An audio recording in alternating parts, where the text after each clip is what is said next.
মমতা মোদির আঁতাতে বিজেপির শক্তি বাড়ছে। বাংলায় হাতছাড়া হচ্ছে দিদির।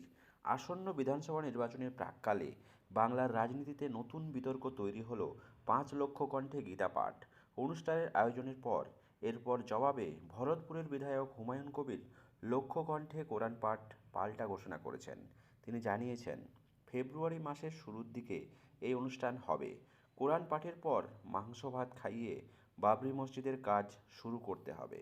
তার অভিযোগ, বাংলার দখলের লক্ষ্যেই বিজেপি গীতা পাঠের আয়োজন করেছে। এই পরিস্থিতিতে সম্প্রতি বার্তা দিয়েছেন বহরমপুরের প্রাক্তন সাংসদ তথা কংগ্রেসের নেতা অধীর রঞ্জন চৌধুরী। সনাতন সংস্কৃতি সংসদ এর তরফে আয়োজিত গীতা পাঠের অনুষ্ঠান বিজেপির শীর্ষ নেতৃত্বের উপস্থিতি নিয়ে খোঁচা দিয়েছেন তিনি। সংবাদ মাধ্যমকে দেওয়া এক সাক্ষাৎকারে অধীর চৌধুরী বলেন, নিজের ধর্ম পালনের অধিকার সকলের আছে, তবে রাজ্যের অন্য সমস্যাগুলিকেও গুরুত্ব দিতে হবে।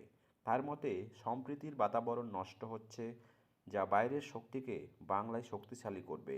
তিনি বলেন, আমরা একে অপরের বন্ধুত্ব হতে না পারলেও বাইরের শক্তির হাত শক্ত হবে। বাংলার এমনই পিছিয়ে গেছে, এরপর অতল গহ্বরে তলিয়ে যাবে। সময় এসেছে এবার ভাবার। একই সঙ্গে অধীর চৌধুরী মুখ্যমন্ত্রী মমতা বন্দ্যোপাধ্যায়ের বিরুদ্ধে বিজেপি এবং প্রধানমন্ত্রী নরেন্দ্র মোদীর সঙ্গে আঁতাতের গুরুতর অভিযোগ তুলেছেন।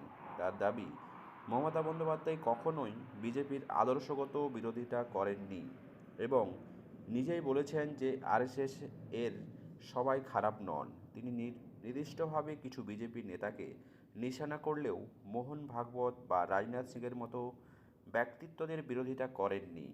অধীর চৌধুরীর অভিযোগ, মমতা বন্দ্যোপাধ্যায়ের শাসনকালে পশ্চিমবঙ্গে আরএসএসের শাখা সংগঠনের বিস্তার দ্রুত গতিতে বেড়েছে। তার আরও দাবি, মমতা নিজের বাংলার উপর আর কোনো দখল নেই। ওর ছেড়ে দেমা কেঁদেমাচি অবস্থা।